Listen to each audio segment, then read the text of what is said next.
안녕하세요. 여러분의 편안한 밤을 위한 잠이 솔솔 이야기입니다. 오늘 들려드릴 이야기는 2015년 영국을 떠들썩하게 만들었던 한 소녀의 실종 사건입니다. 평범했던 16살 소녀가 어느 날 갑자기 흔적도 없이 사라져버렸죠. 가족의 품으로 무사히 돌아올 수 있었을까요? 사건의 진실은 정말 충격적이었는데요. 오늘 영상 끝까지 함께 하시면 그 모든 전말을 알게 되실 겁니다. 2015년 2월 20일 금요일 영국 경찰은 한 통의 긴급 전화를 받게 됩니다.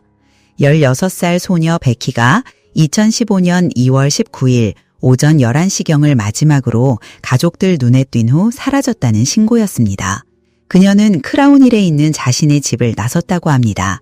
베키는 휴대폰과 태블릿, 노트북은 챙겨나간 것으로 보였지만 돈이나 여벌의 옷 같은 다른 물건들은 전혀 가져가지 않았습니다. 아무도 그녀가 어디로 갔는지 몰랐고 그녀는 문자나 전화에도 전혀 응답하지 않았습니다. 이것은 평소 베키의 성격과는 전혀 맞지 않는 너무나도 기이한 일이었죠. 베키는 실종되기 바로 전날에도 친한 친구와 이야기를 나눴습니다. 그 친구의 말에 따르면 베키는 평소와 완전히 똑같이 행동했고 말투에서도 어떤 이상한 낌새도 없었다고 합니다. 베키가 가출했을 가능성은 거의 없어 보였습니다. 베키는 1998년 6월 3일에 태어났습니다. 아버지는 데런, 어머니는 타냐였죠. 베키가 3살 때 부모님은 이혼했고 베키와 오빠 댄은 아버지와 함께 살았습니다. 주변 사람들은 베키를 밝고 활기차며 유머 감각이 뛰어난 아이로 기억했습니다. 베키는 가까운 사람들과 있을 때는 말이 많았지만 학교에서는 수줍음이 많고 조용한 편이었습니다. 그럼에도 불구하고 베키는 친한 친구들이 많았고 모두가 그녀를 착하고 다가가기 쉬우며 남을 잘 돕는 사람이라고 입을 모았습니다.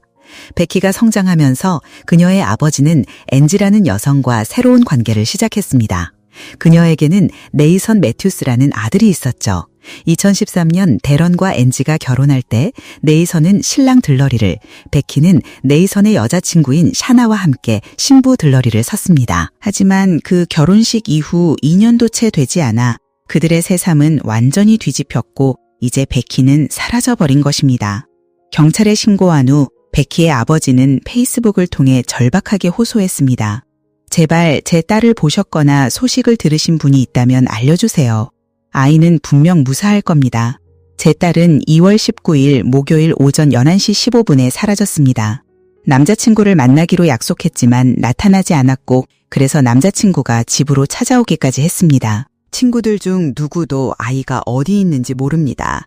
경찰이 수색을 시작했습니다. 정말 너무나 두렵습니다. 그저 아이가 집으로 돌아오기만을 바랄 뿐입니다. 경찰을 더욱 불안하게 만든 것 중 하나는 베키가 평소처럼 SNS를 전혀 사용하지 않는다는 점이었습니다. 베키는 친한 친구들과 수시로 연락을 주고받았지만 그 누구도 그녀에게서 어떤 연락도 받지 못했습니다. 베키의 미스터리한 실종 이야기는 순식간에 언론의 주목을 받게 됩니다. 경찰은 베키를 찾기 위해 모든 인력을 동원했습니다. 헬리콥터까지 동원해 공중수색을 펼쳤죠. 주변의 의심스러운 지역을 샅샅이 뒤졌지만 베키의 흔적은 어디에서도 발견되지 않았습니다. SNS에서는 베키를 찾아서라는 해시태그가 빠르게 퍼져나갔고 경찰은 트위터를 통해 베키의 실종 소식을 알렸지만 그 어떤 단서도 얻지 못했습니다. 수사관들은 베키와 그녀의 인간관계에 대한 전체적인 그림을 그리기 위해 가장 가까운 사람들과 면담을 진행했습니다. 그들은 베키의 새어머니인 앤지와 이야기를 나눴죠. 그러다 경찰은 베키를 마지막으로 본 사람이 그녀의 의붓 오빠인 네이선 매튜스와 그의 여자친구 샤나 호어라는 사실을 알게 되었습니다. 처음에 이 커플은 어떻게든 경찰을 피하려는 듯 보였지만 마침내 경찰은 그들과 연락이 닿아 조사를 위해 경찰서로 와달라고 요청했습니다. 샤나는 베키를 마지막으로 본 날 있었던 일에 대해 진술했습니다. 네이선 역시 문이 쾅 닫히는 소리를 들었다며 비슷한 내용을 이야기했죠.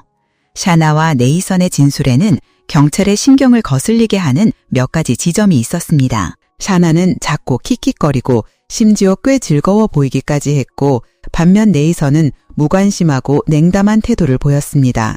게다가 그들의 이야기는 의심스러울 정도로 너무나도 똑같았습니다. 보통 같은 사건을 겪거나 목격한 사람들은 조금씩 다르게 기억하기 마련인데 그들의 진술은 마치 미리 짜맞춘 것처럼 일치했습니다. 그동안에도 베키를 찾기 위한 노력은 계속되었습니다.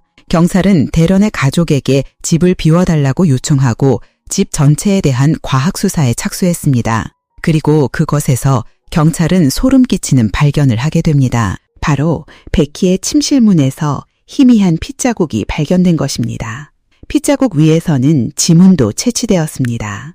과학수사 증거물들이 분석을 위해 연구실로 보내지는 동안 경찰은 네이선과 샤나에게 두 번째 조사를 위해 다시 출두할 것을 요구했습니다. 사람들은 네이선이 힘든 시기를 겪고 있다고 말했지만 그의 진술은 전혀 다른 이야기를 하고 있었죠. 네이선은 베키보다 10살이 많았습니다. 그는 자신의 어머니 앤지가 베키의 아버지 데런과 만나기 시작했을 때, 즉 베키가 12살 때부터 그녀를 알고 지냈습니다. 하지만 두 사람의 관계는 매우 불판했습니다. 네이선은 어머니의 삶에 그 누구도 끼어드는 것을 원치 않았습니다. 베키의 오빠는 네이선과 꽤 친해서 함께 비디오 게임을 하곤 했지만 네이선은 베키와는 절대 말을 섞지 않았죠. 그는 어머니 그리고 새아버지 가족과 함께 살지도 않았습니다. 대신 근처에 사는 할머니와 함께 지내며 어머니를 보기 위해 가끔 베키의 집에 들르곤 했습니다. 10대 시절 베키는 식이장애로 힘든 시간을 보내고 있었습니다. 그녀는 점점 더 약해졌고 기절하는 일도 잦았죠. 모두가 베키를 걱정했지만 네이선은 냉담하게 그녀가 관심을 끌기 위해 연기하는 것뿐이라고 말했습니다. 그해 네이선은 21살이었고 당시 15살이었던 쇼나와 연인 관계를 시작했습니다. 둘은 함께 살며 딸도 한 명 낳았죠. 경찰은 이 커플을 매우 수상하게 여겼지만 당시에는 그들을 체포할 만한 충분한 증거가 없었습니다. 하지만 이 상황은 곧 바뀌게 됩니다. 2015년 2월 28일 토요일 현장에서 발견된 지문이 네이선의 것이라는 감식 결과가 나왔고 베키 가족의 최악의 우려가 현실이 된 것입니다. 바로 그 핏자국이 베키의 것이라는 사실이었죠. 경찰은 즉시 네이선과 쇼나에 대한 체포영장을 발부했고 체포된 그들은 다시 경찰서로 연행되어 신문을 받았습니다. 곧이어 법의 학팀이 쇼나와 네이선의 집으로 파견되었습니다. 집은 그야말로 아수라장이었습니다. 모든 방이 온갖 물건들로 지저분하게 가득 차 있었죠. 법의 학팀이 위층 욕실에 들어선 순간 그들은 자신들의 눈을 의심했습니다. 집의 나머지 부분과는 전혀 어울리지 않게 욕실은 티끌 하나 없이 반짝이며 깨끗했기 때문입니다. 이는 정말이지 너무나도 의심스러운 상황이었습니다. 그 후 이틀 동안 법의 학팀은 네이선과 쇼나가 살던 집을 계속해서 수색했습니다. 마치 저장 강박증 환자의 집처럼 물건이 가득 쌓여 있어 수색은 쉽지 않았죠. 하지만 마침내 수사팀은 그들이 찾던 것을 발견했습니다. 바로 2015년 2월 20일 베키가 실종된 직후 이 집에 누군가가 전기톱, 보안경, 장갑 그리고 마스크를 구매했다는 철물점 영수증 2장이었습니다. 가게의 CCTV 영상은 이 물건들을 구매한 사람이 바로 네이선이라는 것을 똑똑히 보여주었습니다. 한편 베키를 찾기 위한 수색에도 진전이 있었습니다.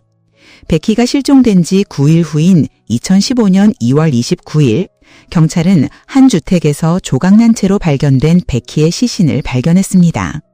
베키의 가족은 최악의 공포와 마주해야만 했습니다. 시신이 발견된 집의 거주자들은 범인을 도운 혐의로 체포되었습니다. 그들은 친구가 맡긴 가방이었고 안에 무엇이 들었는지 전혀 몰랐다고 완강히 주장했죠. 시신은 여러 겹의 비닐봉지와 랩으로 감싸여 있었습니다.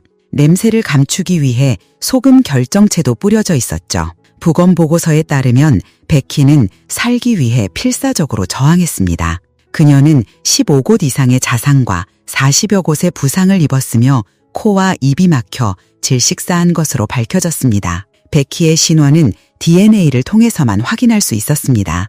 이 끔찍한 소식이 알려지자 사람들은 베키의 집 근처에 있는 성 엠브로스 교회에 모여 꽃을 바치고 촛불을 켜며 불행한 소녀의 넋을 기렸습니다. 2015년 3월 3일 화요일, 경찰은 네이선의 변호사를 통해 그의 자백을 전달받았습니다.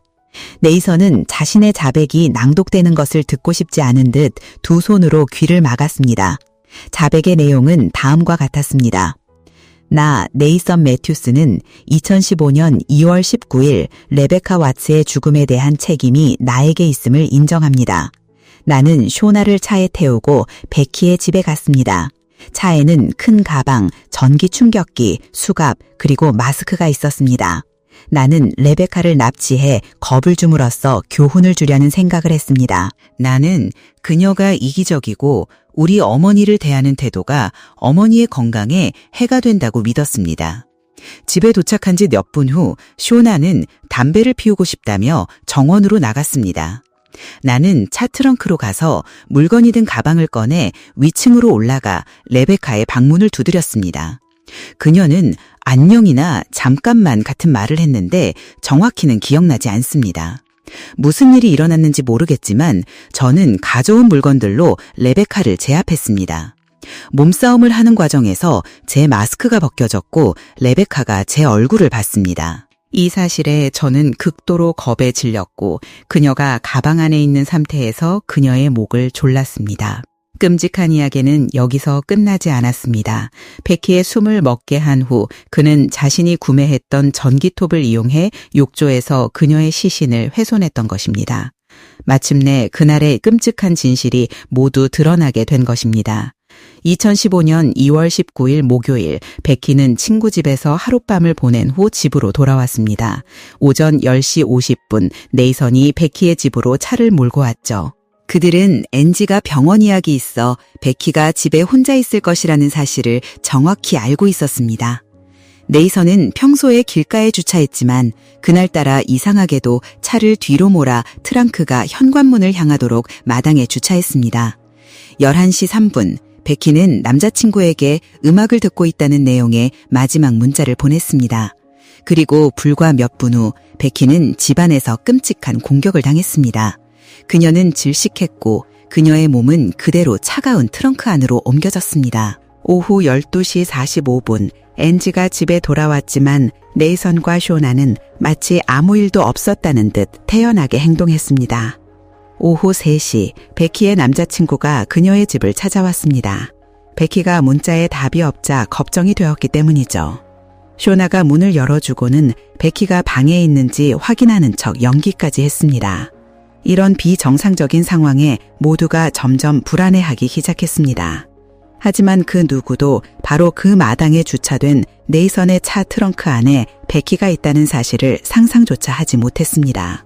저녁 7시, 쇼나와 네이선은 자신들의 집으로 차를 몰고 돌아갔고 집에 도착하자마자 베키의 시신을 욕조로 옮겼습니다. 다음 날인 2월 20일 금요일 오후 12시 20분, 네이선은 한 상점에 들러 전기톱, 장갑, 마스크, 보안경, 그리고 배수관 세척제를 구매했습니다.